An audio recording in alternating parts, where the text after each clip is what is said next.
নমস্কার। যুক্তি তর্ক সঙ্গে অর্কয়ে আপনাদের স্বাগত। আপনাদের সঙ্গে আমি অর্কপ্রভ সরকার। দীর্ঘ ৩-৪ মাস ধরে বাংলাদেশের রাজনীতি নিয়ে প্রতিবেদন করেছি, আন্তর্জাতিক রাজনীতি নিয়ে প্রতিবেদন করেছি, কিন্তু ঈশ্বর পরিত্যক্ত বঙ্গদেশের রাজনৈতিক অবস্থা নিয়ে কোনো প্রতিবেদন করিনি। কারণ নিস্তরঙ্গ বঙ্গ রাজনীতিতে সেরকম উল্লেখযোগ্য কিছু ঘটেনি। কিন্তু আমার মনে হলো রাজনীতির একজন ছাত্র হিসাবে কয়টা কথা বলা দরকার, বিশেষ করে আমাদের রাজ্যের শাসক দলের অভ্যন্তরীণ পরিস্থিতি নিয়ে। দেখুন, শাসক দলের অভ্যন্তরীণ পরিস্থিতি নিয়ে আমার বলার অধিকার নেই, কিন্তু আমি রাজনীতির ছাত্র, তো তাই কিছু কিছু ঘটনা যেগুলো ঘটছে আমার মনে হলো সেই সব নিয়ে দু একটা কথা বলা যেতেই পারে।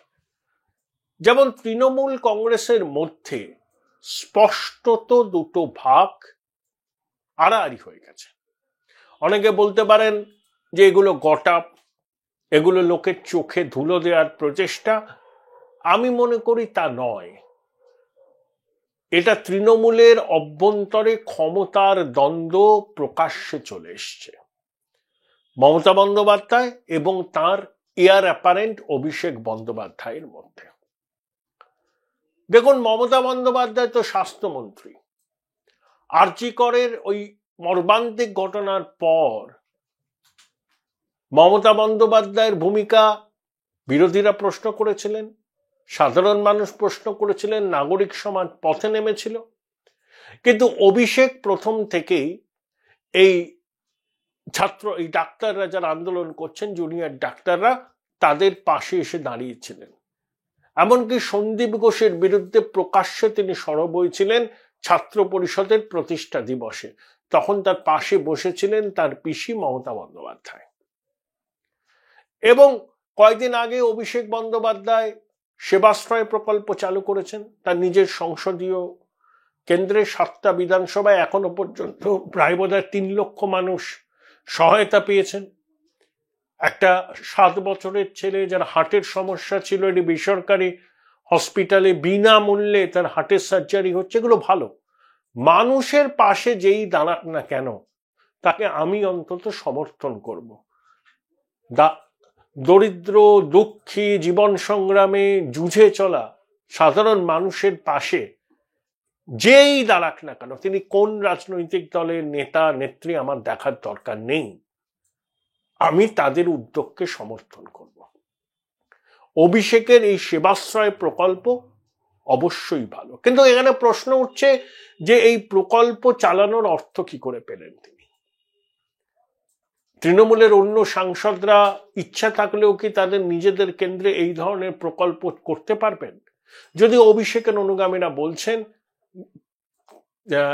সাধারণ মানুষের সমর্থন, তাদের আর্থিক আনুকূল্য, শুভানুদ্দায়ীদের সহায়তায় তারা এই বিপুল কর্মকাণ্ড করতে পেরেছেন এবং আগামী দিনে আরো করবেন।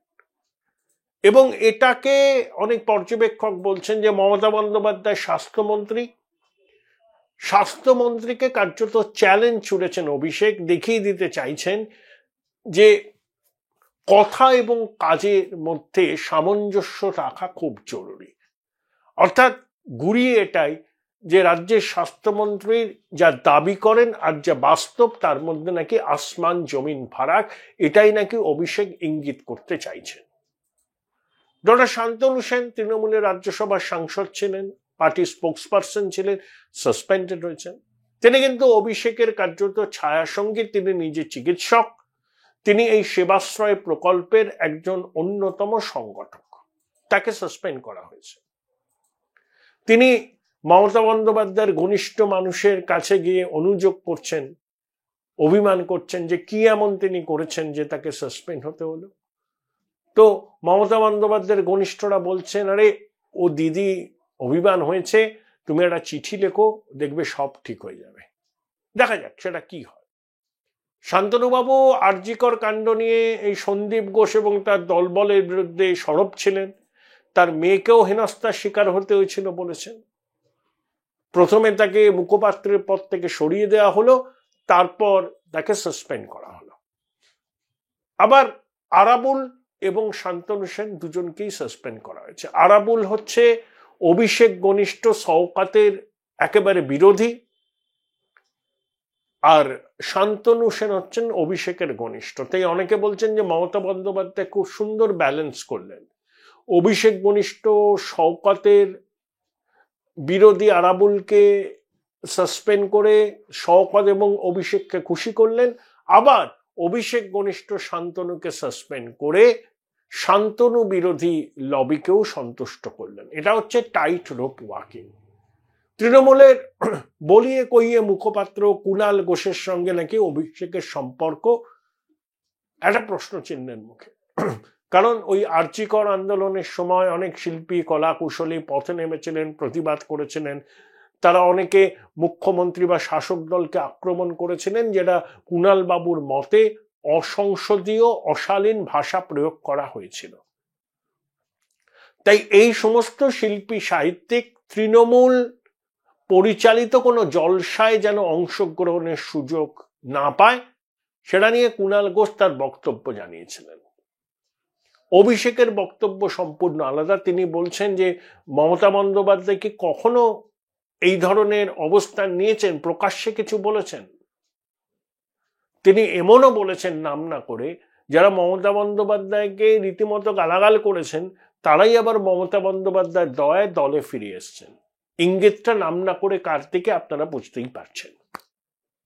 অর্থাৎ বিভিন্ন বিষয়ে মমতা বন্দ্যোপাধ্যায়ের সঙ্গে অভিষেক বন্দ্যোপাধ্যায়ের বিরোধ প্রকট হচ্ছে। কিছুদিন আগে একটা গুজব খুব ছড়িয়েছিল যে অভিষেক নাকি সিন্ধে হতে পারেন। এখানে একটা সমস্যা আছে। দেখুন, একনাথ সিন্ধে উদ্ধবকে চ্যালেঞ্জ করতে পেরেছিলেন, তার পিছনে একটা সলিড যুক্তি ছিল। কারণ শিবসেনা হিন্দুত্ববাদী দল, বালা সাহেবের সময় থেকেই বিজেপির সঙ্গে শিবসেনার মসৃণ সম্পর্ক, শিবসেনা এবং বিজেপির হিন্দুত্ববাদী কর্মসূচির মধ্যে কোনো ফারাক নেই। শিবসেনাও রাম মন্দির আন্দোলনে ছিল, রাম মন্দিরের সমর্থক, বিজেপি তো ঘোষিতভাবে হিন্দুত্ববাদী দল। তাই সিন্ধে বলছিলেন যে কংগ্রেস এনসিপির সঙ্গে গিয়ে শিবসেনা বালা সাহেবের আদর্শ থেকে সরে এসছে, বিজেপি তাদের স্বাভাবিক মিত্র, তাই বালা সাহেবের আদর্শকে ধরে রাখার জন্যই তিনি দল ভেঙেছেন। এই যুক্তিকে আপনি উড়িয়ে দিতে পারেন না। কিন্তু অভিষেকের পক্ষে তো সেরকম কিছু বলা সম্ভব নয়। তিনি তো এই ধরনের কোনো আদর্শগত কারণ কি সামনে রাখতে পারবেন? আবার অনেকে বলছেন অভিষেক বড্ড তাড়াহুড়ো করছেন, রাজনীতিতে ধৈর্য হচ্ছে খুব বড় কথা। তিনি মাত্র 12 বছর সক্রিয় রাজনীতিতে এসছেন, 12-14 বছর, তার মধ্যে 3-3বার জিতেছেন লোকসভায়। মমতা বন্দ্যোপাধ্যায় তাকে সাংগঠনিক দায়িত্ব ছেড়েই দিয়েছেন। কিন্তু তার মানে এই নয় এই মুহূর্তে অভিষেককে উপমুখ্যমন্ত্রী করতে হবে বা মুখ্যমন্ত্রী করে মমতা বন্দ্যোপাধ্যায় সর্বভারতীয় রাজনীতিতে অংশ নেবেন। আবার অভিষেকের অনুগামীরা বলছেন যে এখন হচ্ছে তরুণদের সময়, তরুণরা যেভাবে দেখেন সেভাবেই দেশ চলা উচিত, দল চলা উচিত। লোকসভা নির্বাচনে সুদীপ বন্দ্যোপাধ্যায়, কল্যাণ বন্দ্যোপাধ্যায়, মালা রায় এরা যে টিকিট পান অভিষেক চাননি, তিনি প্রতিবাদ করেছিলেন দলীয় ফোরামে, এবং এদের হয়ে কিন্তু তিনি কোনো প্রচারেও যাননি, তবে এরা 3 জনই জিতেছিলেন। এবং আপনাদের মনে আছে নির্বাচনের ফল ঘোষণার দিন অভিষেকের পাশে দাঁড়িয়ে সুদীপ বন্দ্যোপাধ্যায়কে লোকসভার দলনেতা করেছিলেন মমতা। সুব্রত বক্সী যখন বললেন যে মমতা বন্দ্যোপাধ্যায় এবং অভিষেক বন্দ্যোপাধ্যায়ের নেতৃত্বে এই জয় সম্ভব হয়েছে, তখন মমতা বলেছেন যেটা অনেকের মিলিত প্রয়াস। এখন মমতা বন্দ্যোপাধ্যায় সমস্ত ক্ষমতা নিজের হাতে নিয়ে নিচ্ছেন, প্রশাসন এবং দল। সুব্রত বক্সী অ্যাক্টিভ হয়ে উঠেছেন। মমতা বন্দ্যোপাধ্যায় বলেইছেন যে তিনি 10 বছর আরো মুখ্যমন্ত্রী এবং দলের প্রধান থাকবেন। এই যে কাঁথি সমবায় ব্যাংকের বোর্ড গঠন নিয়ে দুপক্ষের আকচি, সুব্রত বক্সীর মধ্যস্থতায় জট যখন কাটছিল না, মমতা বন্দ্যোপাধ্যায় ইন্টারভেন করেন, তখনই নাকি তিনি এই কথা বলেছেন। অর্থাৎ বার্তা স্পষ্ট যে দলে কোনো অন্য ক্ষমতার কেন্দ্র নেই, সব ক্ষমতার উৎস তিনি। অর্থাৎ অভিষেক বন্দ্যোপাধ্যায়ের উপমুখ্যমন্ত্রী বা মুখ্যমন্ত্রী হওয়ার স্বপ্ন যে এখন পূরণ হচ্ছে না সেটা পরিষ্কার করে দিয়েছেন মমতা বন্দ্যোপাধ্যায়। তাহলে কি অভিষেক তার রাজনৈতিক উচ্চাশাকে এখন চেপে রাখবেন? তিনি কি অনুগত দলীয় সৈনিকের মতো কাজ করবেন? এখানেই হচ্ছে প্রশ্নটা। অভিষেকের অ্যাম্বিশন আছে, এটা নিয়ে কোনো সন্দেহের অবকাশ নেই, থাকবেও না বা কেন। তৃণমূলের অনেকের থেকে অভিষেক ভালো কথা বলেন এবং তার সেবাশ্রয় প্রকল্পটাকে আমি ব্যক্তিগতভাবে সমর্থন করি, কিন্তু দলের নিচুতলার সঙ্গে অভিষেকের যোগাযোগ নেই। তিনি তার অফিসের কয়েকজনের মাধ্যমে সবার সঙ্গে যোগাযোগ রাখেন, তাই জনভিত্তিও তার গড়ে ওঠেনি। মাঝে একবার বাংলা ঘুরলেন, ওটা অনেকে বলেছিলেন বৈভবের আস্ফালন, রাহুলের ভারত জোড়ো যাত্রার অনুকরণে। কিন্তু এখন অভিষেক যদি মনে করেন যে তিনি মমতা বন্দ্যোপাধ্যায়কে চ্যালেঞ্জ করে আলাদা কিছু করবেন, সেটা কি বাস্তব? তার কারণ অভিষেক কি তার অনুগামীদের নির্বাচনী ময়দানে বৈতরণী পার করাতে পারবেন? তৃণমূলের যারা অভিষেকের সঙ্গে আছেন তারাও জানেন মমতা বন্দ্যোপাধ্যায়ের ছবি, তার মুখকে সামনে রেখে তারা মানুষের আশীর্বাদ চাইতে যান। এখনো মমতা বন্দ্যোপাধ্যায় হচ্ছেন বাম বিরোধী শক্তি বা বিজেপি বিরোধী শক্তির একমাত্র সমাবেশ বিন্দু এই রাজ্যে। এখন বিজেপি বিরোধী শক্তি বলবো, বামেরা ছেড়ে দিন ওদের কথা, 0 থেকে 1-এ পৌঁছতে কয়েক দশক লেগে যাবে। কিন্তু লড়াই মূলত মমতা বন্দ্যোপাধ্যায় তৃণমূলের সঙ্গে বিজেপি। তাহলে তৃণমূলের নেতারা, বিধায়করা, জনপ্রতিনিধিরা জানেন ভোট বৈতরণী পেরোতে গেলে মমতা বন্দ্যোপাধ্যায় তাদের ভরসা। অভিষেকের কিন্তু সেই ভোট বৈতরণী পার করতে পারেন সেই বিশ্বাসযোগ্যতা এখনো তৈরি হয়নি। তিনি টেস্টেড নন। মমতা বন্দ্যোপাধ্যায়ের ছায়ায় থেকে তিনি তার সাফল্য দেখিয়েছেন, কিন্তু এককভাবে তিনি কি নির্বাচনী সাফল্য দেখাতে পারবেন? যেটা মমতা বন্দ্যোপাধ্যায় আজ থেকে 26 বছর আগে পেরেছিলেন, কংগ্রেস থেকে বেরিয়ে এসে কংগ্রেসকে অপ্রাসঙ্গিক করে নিজে ক্ষমতা দখল করেছিল। অতীতে কংগ্রেস থেকে অনেকে বেরিয়েছিলেন, শরদ পাওয়ার বেরিয়েছিলেন, তারপরে মুপানার চিদম্বরম তামিল মানিলা কংগ্রেস করেছিলেন। তারা কেউ সেভাবে কলকে পাননি। শরদ পাওয়ারকে কংগ্রেসের সঙ্গে হাত মিলিয়ে করতে হয়েছে। অনেকে পরে কংগ্রেসের সঙ্গে মিশেও গিয়েছিলেন, কিন্তু মমতা বন্দ্যোপাধ্যায় ব্যতিক্রম। তিনি কংগ্রেস থেকে বেরিয়ে এসে কংগ্রেসকে এই রাজ্যে অপ্রাসঙ্গিক করে দিয়ে এককভাবে নিজের রাজনৈতিক দলকে প্রতিষ্ঠিত করেছেন। 7 বারের সাংসদ, কেন্দ্রীয় মন্ত্রী, 4 বারের মুখ্যমন্ত্রী। অভিষেক মমতা বন্দ্যোপাধ্যায়কে চ্যালেঞ্জ নেবার জায়গায় কি পৌঁছেছেন? এটাই প্রশ্ন। তাই আমার মনে হয় অভিষেকের মনেও বিস্তর দ্বিধা দ্বন্দ্ব আছে। তিনি চাইছেন ক্ষমতা দখল করতে, এটা নিয়ে কোনো সন্দেহ নেই। আমি এর মধ্যে কোনো কি বলবো আর কি অস্বাভাবিকতা কিছু দেখি না। তিনি একজন তরুণ, তার তো উচ্চাসা থাকতেই পারে। শাসক দলের প্রতিনিধি, 3 বারের সাংসদ। মমতা বন্দ্যোপাধ্যায় তাকে উপমুখ্যমন্ত্রী করবেন না। মমতা বন্দ্যোপাধ্যায়কে মন্ত্রিসভায় আনতে পারেন, কিন্তু ববি হাকিম, অরূপ বিশ্বাস, ব্রাত্য বসুর মর্যাদাতেই রাখবেন। কারণ মমতা বন্দ্যোপাধ্যায় জানেন উপমুখ্যমন্ত্রী হিসাবে অভিষেককে দায়িত্ব দিলে তিনি ক্ষমতার একটা সমান্তরাল কেন্দ্র হবেন। আমলারা, পুলিশের কর্তারা তাকে ঘিরে একটা আলাদা বলয় তৈরি করবেন এবং মমতা বন্দ্যোপাধ্যায়ের কর্তৃত্ব নিয়ে প্রশ্ন উঠবে। মমতা বন্দ্যোপাধ্যায় এটা চান না। সেই জন্য তিনি বলেছেন 10 বছর আমি দল এবং সরকার দুটোই দেখব, ক্ষমতা রাস আমার হাতেই থাকবে। বার্তাটা কিন্তু অভিষেককে, নাম না করে। এখন অভিষেক মমতা বন্দ্যোপাধ্যায়কে চ্যালেঞ্জ নিতে পারবেন কিনা? একনাথ সিন্ধে পেরেছিলেন, তার কারণ সেখানে একটা মতাদর্শগত কারণ ছিল। অজিত পাওয়ার দেবেন্দ্র ফডনবিসের সেই মধ্যরাতে না ভোর রাতে শপথ হলো রাজভবনে, কয়েকদিনের জন্য উপমুখ্যমন্ত্রী হয়েছিলেন, তারপরে আবার শরদ পাওয়ারের ফোল্ডে ফিরে এসেছিলেন। তারপরে তিনি আবার বিদ্রোহ করে বেরিয়ে নতুন এনসিপি করেন, প্রতীকটা হয়, এবং অ্যাসেম্বলি ইলেকশন বা মহারাষ্ট্র বিধানসভা নির্বাচনে প্রধান এনসিপি হিসাবে অজিত পাওয়ারই কিন্তু আত্মপ্রকাশ করেছেন। মরাঠা স্ট্রংম্যান শরদ পাওয়ার এই লড়াইটা জিততে পারেননি। এখন কাকা ভাইপোর মধ্যে একটা সমঝোতা হবে, আবার হয়তো মিলে যাবে সবাই এনসিপিতে। অজিত পাওয়ারের মা শরদ পাওয়ারের বৌদি এই মধ্যস্থতা করছেন। অজিত পাওয়ার প্রথম সুযোগে পারেননি, দ্বিতীয় মানে মহারাষ্ট্র বিধানসভা নির্বাচনে তিনি তার কাকাকে পর্যদস্ত করে আসল এনসিপি হিসাবে তিনি প্রতিষ্ঠা পেয়েছেন। হ্যাঁ, অভিষেকের কাছে এই এক্সাম্পলটা আছে। সর্বশেষ উদাহরণ হচ্ছেন অজিত পাওয়ার। অজিত পাওয়ারের এনসিপি ভাঙা পুরোটাই ক্ষমতার জন্য, পদের জন্য। এখানে কোনো মতাদর্শগত বিষয় নেই। যেটা একনাথ সিন্ধে বলেছিলেন যে বিজেপি শিবসেনার স্বাভাবিক মিত্র, কংগ্রেস এনসিপি নয়। উদ্ধব বালা সাহেবের আদর্শকে জলাঞ্জলি দিচ্ছেন, তাই তিনি বাধ্য হয়ে দল ভেঙে বিজেপির সঙ্গে হাত মিলিয়েছেন। কিন্তু অজিত পাওয়ার পুরোপুরি ক্ষমতার লোভে তার বিরুদ্ধে চলা দুর্নীতির অভিযোগগুলো থেকে বাঁচতে এনসিপিকে ভাঙিয়ে বিজেপির সঙ্গে হাত মিলিয়েছিলেন। তাই অভিষেকের কাছে জলজান্ত উদাহরণ এই অজিত পাওয়ার আছে।